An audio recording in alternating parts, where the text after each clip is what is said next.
नमस्कार साथियों, जय हिंद, वंदे मातरम। कैसे आप सब लोग? बढ़िया है। कल कुछ प्रोग्राम हो जाने की वजह से यहाँ पर क्लास नहीं चल पाया, लेकिन अब से रूटीन डेली रहेगा। तो अभी आप लोगों को मैंने क्या पढ़ाया था, पहला चैप्टर में जनन, रिप्रोडक्शन, ठीक है, जिसमें आप लोग क्या पढ़ चुके हैं। रिप्रोडक्शन में लगभग आप लोगों ने 2 प्रकार पढ़ चुके हैं। अलैंगिक जनन, अलैंगिक जनन में क्या क्या पढ़ लिया? एक विखंडन विधि और एक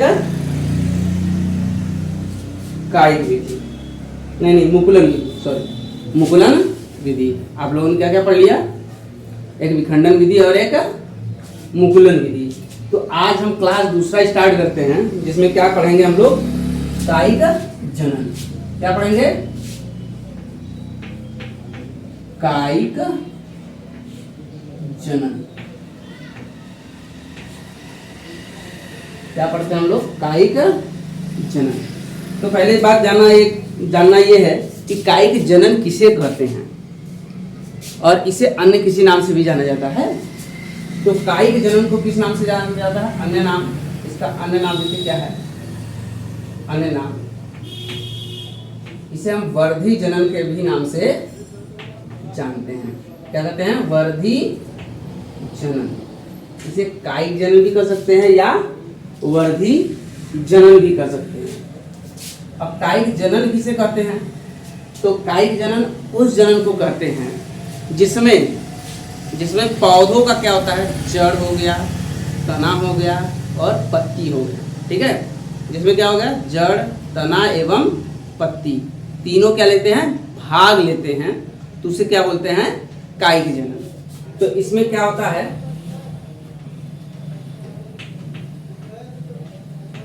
पौधे का जड़, तना एवं पत्ती क्या करता है? तीनों का तीनों क्या करता है? भाग लेता है। इसे क्या कहते हैं? कायिक जनन। इसे क्या कहते हैं? कायिक या वर्धी जनन कहते हैं। इसे क्या कहते हैं? पौधे का जड़, तना एवं पत्ती क्या होता है? जड़, तना एवं पत्ती क्या होता है? तीनों भाग लेते हैं, तो उसे क्या बोलते हैं? कायिक जनन कहते हैं। जैसे उदाहरण में आप लोग देख सकते हैं,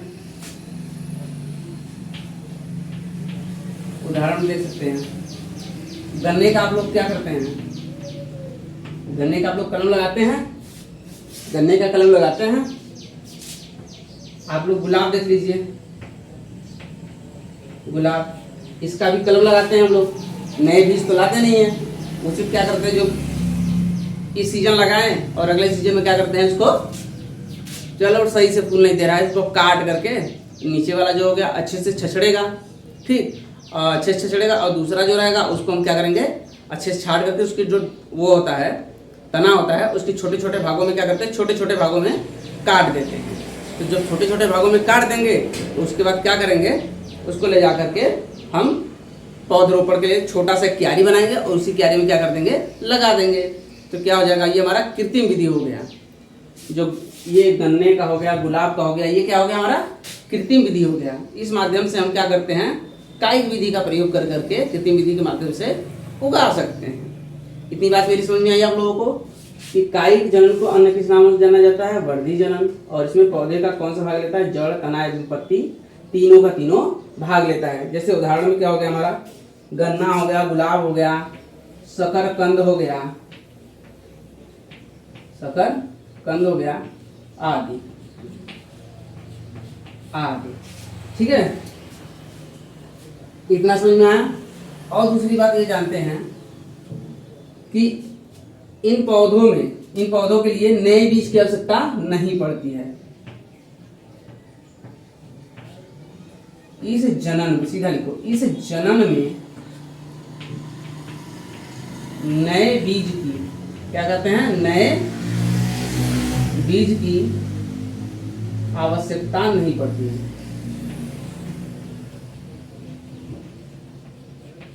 नए बीज की आवश्यकता नहीं पड़ती है, नहीं पड़ती है।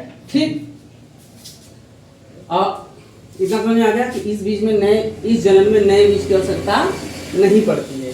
और उसके साथ साथ आप लोगों ने तो जाना कि इसमें जड़ भी लेता है भाग, तना भी लेता है और पत्ती भी लेता है। तो मान के चलो कि जो गन्ना हम लोग लगाते हैं, कभी कभी नीचे के भाग को ऊपर से काट देते हैं, उसके बाद छोड़ देते हैं, तो अगले साल क्या होता है, नया पैदा होता है उसी में से। उसी में से नया पैदा होता है। पहले की तरह अच्छा गन्ना नहीं निकलेगा, लेकिन निकलेगा जरूर। और उसके बाद हम जो गुलाब काट, और उसके बाद गन्ने को ऊपर वाला जो काट देते हैं उसको भी हम तने के रूप में यूज कर लेते हैं कि नहीं कर लेते हैं, कर लेते हैं। उसके बाद गुलाब को भी हम क्या करते हैं, उसके तने को काटते हैं कि नहीं काटते हैं, उसके तने को भी काट देते हैं। और उसके बाद जब छाट देते हैं तो नीचे वाला जो भाग बचा रहता है वो भी तो ऑलरेडी लगा ही रहता है, उसमें हर साल नया उगता रहेगा। लेकिन जब हम कृत्रिम विधि के द्वारा गन्ना और गुलाब और शकरकंद को लगाएंगे तो क्या करते हैं, उसके तने को लगाते हैं, उसके तने को लगाते हैं। लेकिन बात आती है यहाँ पत्ती की। क्या थी यार, ऐसा क्या है कि पत्ती के माध्यम से भी नए पौधे का जन्म हो रहा है। तो इसमें क्या बताया गया है आपके कि कुछ पौधे ऐसे होते हैं, क्या होते हैं, कुछ पौधे ऐसे होते हैं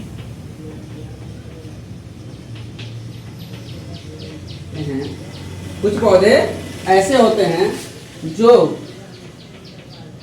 पत्तियों के द्वारा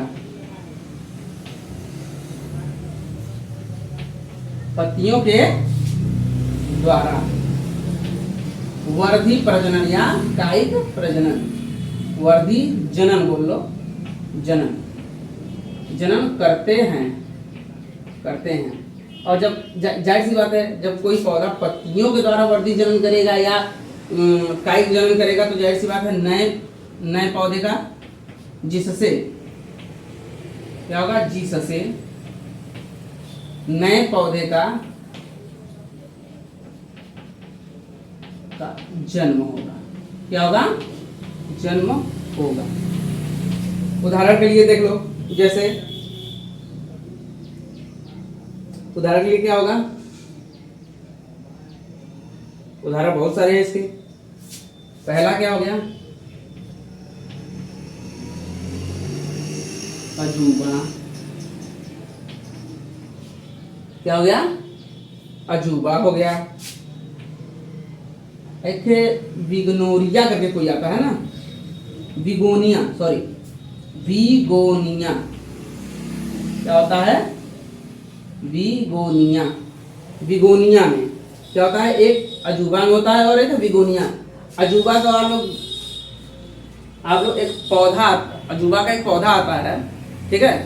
उसकी पत्तियों में क्या होता है, धीरे धीरे नए पत्तियों के माध्यम से उसकी पत्तियों को ले जाकर लगा दो। पत्तियों में क्या होता है, निकलता रहता है प्रजनन। जैसे लगेगा कि इसमें देखो फूल निकल रहा है, उसकी पत्तियों में से हल्का हल्का डंठल टाइप में निकलता रहता है, ठीक है। तो उसकी पत्तियों को डायरेक्ट आप लगा दोगे तो एक नया अजूबा का वो पौधा तैयार हो जाएगा। बिगोनिया का आप लगा दोगे, उसकी पत्तियों को लगा दोगे तो क्या हो जाएगा, एक नया बिगोनिया का पौधा तैयार हो जाएगा। ठीक है, इतनी बात मेरी समझ में आ गई आप लोगों को। चलो ठीक है, आगे बताते हैं। इस कायिक प्रजनन जो होता है उसका प्रयोग हम लोग क्यों करते हैं, तो ज्यादा क्यों करते हैं, इसलिए करते हैं कि इसमें उत्पादन क्या होता है, इसमें क्या होता है, उत्पादन क्या होता है, अधिक होता है।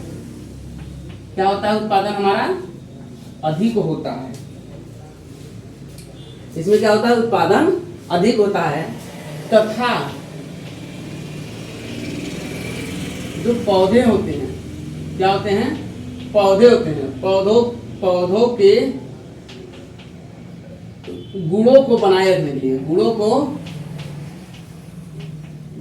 रखने के लिए, क्या करते हैं, पौधों को गुणों को बनाए रखने के लिए,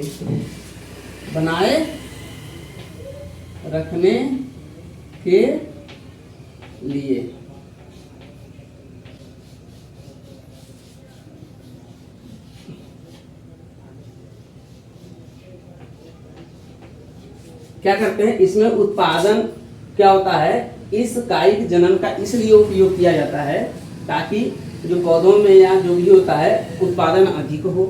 ठीक है, जो भी जैसे हम गन्ना लगा रहे हैं, गुलाब लगा रहे हैं, शकरकंद लगा रहे हैं, तो बार बार नया लगाने से क्या होता है कि उत्पादन अच्छा होता है।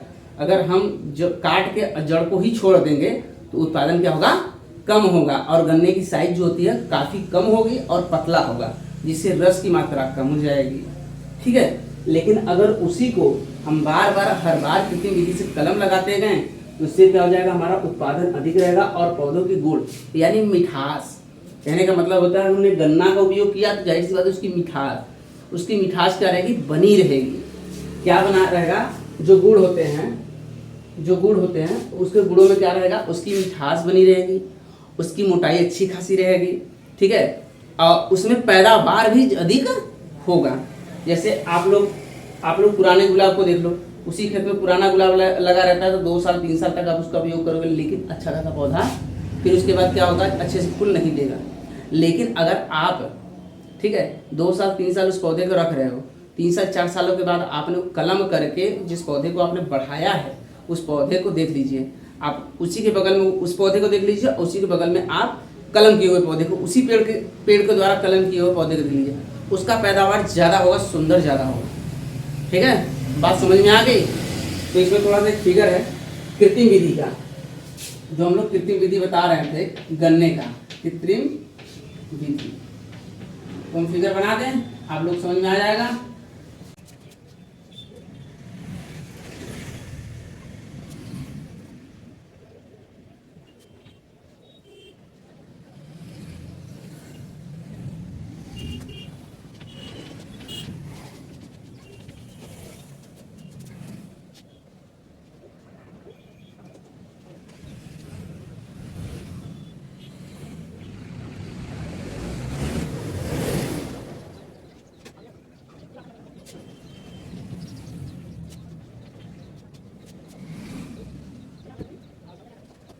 ये देखिए हमारा फिगर बन के तैयार हो गया है कृत्रिम विधि का, जिसमें हम कलम लगाकर, ये वाला एरिया क्या है हमारा, ये वाला एरिया जो हमारा ये देखो बाहरी भाग क्या है, ये जमीन है, ये जमीन वाला भाग है जिसमें हमने क्या किया है, कलम लगा दिया है, और ये थोड़ा सा उसका वो क्या करते हैं, तना निकला हुआ है, क्या हो गया, तना निकला हुआ है।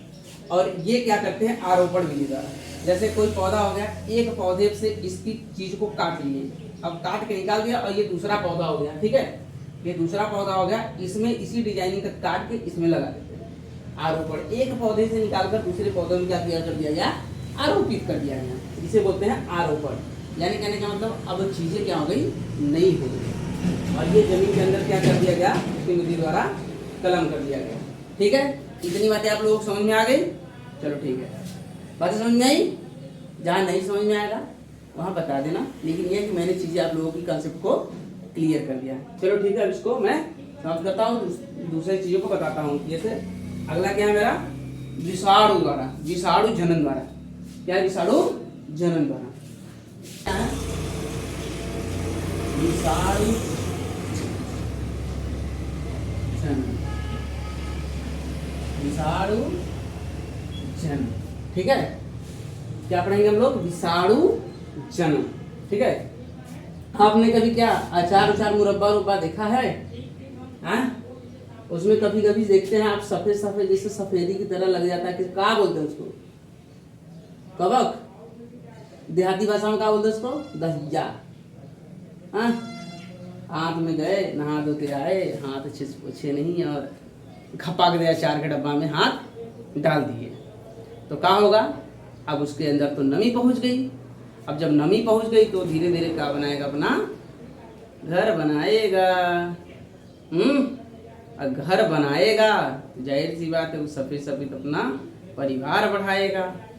उसको क्या बोलते हैं हम लोग, कवक बोलते हैं, और देहाती भाषा में क्या बोलते हैं, दहिया बोलते हैं। ठीक है, तो आइए हम जानते हैं, आपने क्या देखा है, आपने क्या देखा है, आपने अपने घरों में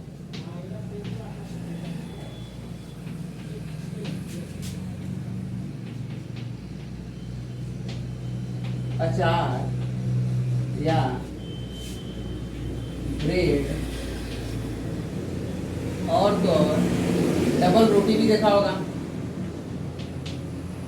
डबल रोटी ये शहर वाले ज़्यादा खाते हैं। हाँ, डबल रोटी देखा होगा। ब्रेड ज़्यादा खाते हैं, चाउमीन खाते हैं। चाउमीन की बात छोड़िए, ब्रेड खाते हैं, डबल रोटी खाते हैं। इन सब चीज़ों पे क्या होता है कि विषाणु बहुत ज़्यादा होते हैं। कैसे हो जाते हैं आइए समझते हैं। हाँ, इन पे क्या होता है, इन पे क्या होता है, एक सफ़ेद फफूंद। क्या होता है, एक सफ़ेद फफूंद। फफूंद, सफ़ेद फफूंद लगता है कि नहीं लगता है? लगता है। आप लोगों ने अचार में जरूर देखा होगा। और जैसे मान के चलो आपने ब्रेड खाया और 1-2 दिनों तक ऐसे ही छोड़ दिया, खुला छोड़ दिया, तो नमी के कारण धीरे धीरे क्या हो जाएगा, उसमें दहिया लगना स्टार्ट हो जाएगा, करिया सफेद। हाँ, लगना स्टार्ट हो जाएगा कि नहीं हो जाएगा? तो आप लोग क्या कहोगे, दहिया लग गया। तो क्या होता है, एक्चुअल में कवक होता है, फफूंद होता है, जो किसकी वजह से बना है? विषाणु की वजह से। किसकी वजह से बना है? विषाणु की वजह से। जब ये सफेद फफूंद जम जाता है, ठीक है, सफेद फफूंद, तो उस पे क्या होती है? सफेद फफूंद पे क्या होता है?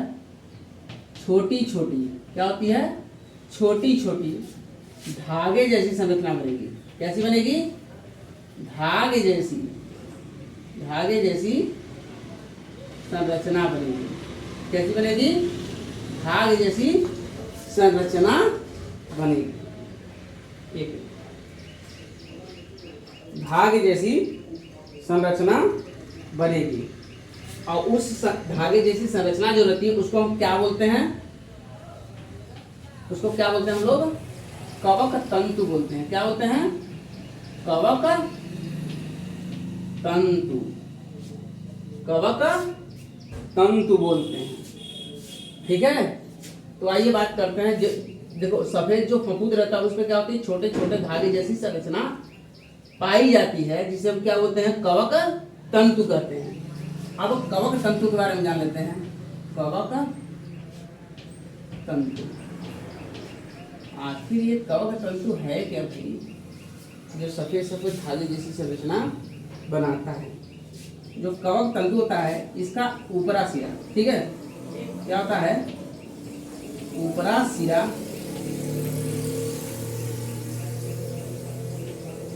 फूल जाता है। क्या होता है? ऊपरा सिरा फूल जाता है। जैसे आप लोग देखेंगे नहीं, आप लोग जब देखते हैं दहिया उहिया निकालते तो उस पर हल्का सा सफेदी की तरह छोटा छोटा रेशा की तरह निकलता है, जो हम लोगों की आंखों से क्या होता है, हम लोग सिर्फ देख पाते हैं अच्छे से। अगर उसको सूक्ष्मदर्शी के द्वारा देखेंगे तो उसमें धागा नियर दिखाई देगा, लेकिन हम लोग ऐसे देखते हैं निकाल करके इसे हथवा पे, तो जिसे दिखाई देगा कि वो ये तो हल्का हल्का रेशा की तरह दिखाई देता है। दिखाई देता है कि नहीं देता? अगर आपको नहीं समझ में आया तो आप घर पे देखेंगे, किसी चीज़ में अगर दहिया लगाए तो आप एक बार उसको उठाकर देख लीजिएगा। हाँ, महकेगा तो हमको मत कहना कि हाँ सर महक रहा है, गंदा महकता तो है नहीं। सड़े गले चीज़ों पर अगर कोई चीज़ निकल रहा है तो महकेगा तो जरूर है। ठीक है, जो बातें आपको समझ में आई। ऊपरी सिरे क्या होते हैं? फूल जाते हैं, जो क्या करते हैं? छोटी छोटी संरचनाएं बनाते हैं। क्या होते हैं? ऊपरी सिरा फूल जाता है, जिसपे क्या होती है? छोटी, उस सिरे के ऊपर, जो ऊपरी सिरा होता है, उस सिरे के ऊपर क्या बनाता है? छोटी छोटी संरचना बनाता है। क्या बनाता है? छोटी छोटी संरचना बनाता है। तो उसी को हम क्या बोलते हैं? कवक तंतु बोलते हैं। जो छोटी छोटी संरचनाएं बनाता है, जो ऊपरी सिरा होता है, ऊपरा लीजिए, ऊपरी सिरा होता है, वो कैसा होता है? फूल जाता है, और फूलने के बाद उस पर क्या बनता है? छोटी छोटी संरचना बनता है। और छोटी छोटी संरचना को ही हम लोग क्या बोलते हैं? इस छोटी छोटी संरचना को क्या बोलते हैं हम लोग? कवक तंतु बोलते हैं। बातें समझ में आई? बातें समझ में आई बच्चों? चलो ठीक है, तो बातें समझ में आ गई हो तो फिर थोड़ा सा और हम बता देते हैं इसमें क्या है। हाँ, देखो, वैसे तो विषाणु वैसे जल्दी पनपते नहीं हैं, और देखा जाए तो बरसात में ज्यादा पनपते हैं। क्यों? गर्मियों में देखते हो फफूंद, लगता हुआ नहीं देखते हो, गलती से हो जाता है जहाँ पर ज़्यादा पानी होता है। और बरसात में तो भाई मौसम है पानी का है, तो उसमें तो जाहिर सी बात ही होगा।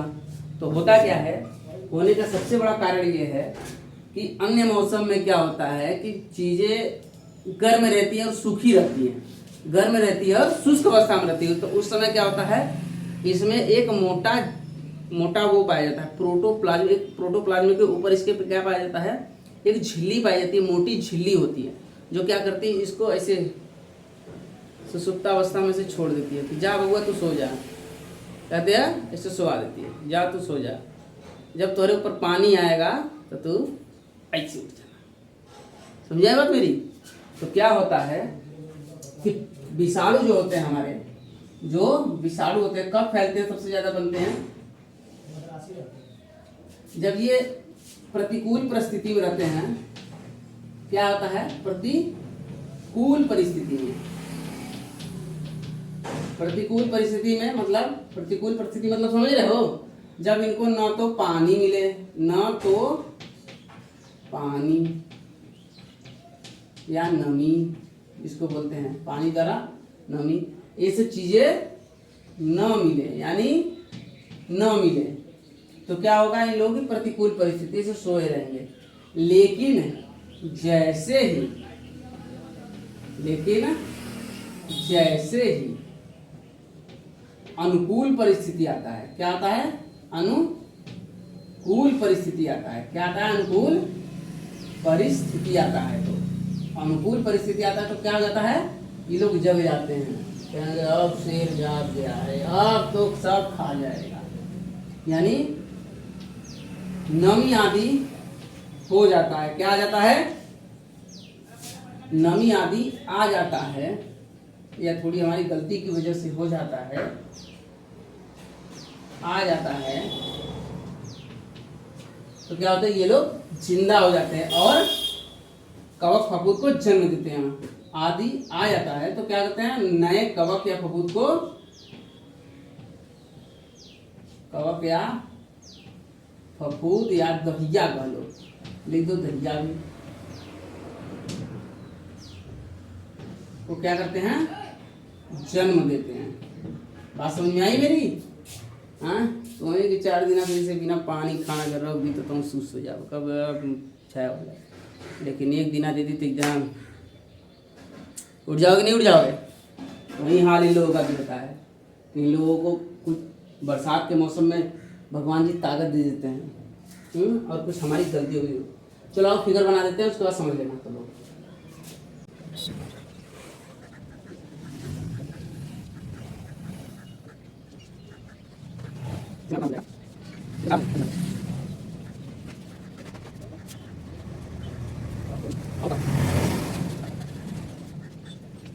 फिगर हो गया, ठीक है। विचार क्या हो गया, अनुकूल परिस्थितियों में से सोए रहेंगे, प्रतिकूल परिस्थितियों में सोए रहेंगे। इसमें सफेद फफूंद होता है, ये सफेद फफूंद कवक छोटी छोटी धागा जैसी संरचना बनाता है। ये देख रहे हो, ये छोटे छोटे धागे जैसे हमें दिखाई देता है अगर ऊपरी आंखों में देखा जाए तो, लेकिन जब हम लोग सूक्ष्मदर्शी देख लेते हैं इस तरीके से अंडा बना के टोपी पहन के रहते हैं।